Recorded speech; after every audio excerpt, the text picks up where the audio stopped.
નમસ્કાર, આપ જોઈ રહ્યા છો સ્પાર્ક ટુડે ન્યૂઝ। આજરોજ કલોલમાં સ્વચ્છ ભારત મિશન અર્બન અને નિર્મળ ગુજરાત અંતર્ગત રાજ્યભરમાં સફાઈ અભિયાન સાથે બ્યુટિફિકેશનની કામગીરી કરવામાં આવી રહી છે।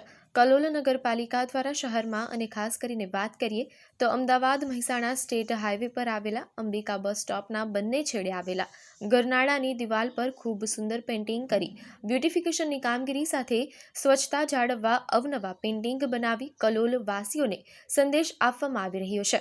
કલોલ તાલુકામાં સ્વચ્છ ભારત મિશન અંતર્ગત સ્વચ્છતા સર્વેક્ષણ થનારું છે અને જેમાં કલોલ નગરપાલિકા પણ આ વર્ષે ભાગ લઈ રહી છે અને આ માર્ચ મહિનામાં આ અંગેનું સર્વે થનાર છે અને જેમાં નગરપાલિકાની સ્વચ્છતા અને બ્યુટિફિકેશનના કામોની નોંધ લેવાશે તેમજ નાગરિકો પાસે પણ એનો ફીડબેક લેવામાં આવશે અને જેના આધારે એનું રેન્કિંગ નક્કી કરી અને રાષ્ટ્રીય કક્ષાએ એનું રિઝલ્ટ આપવામાં આવશે।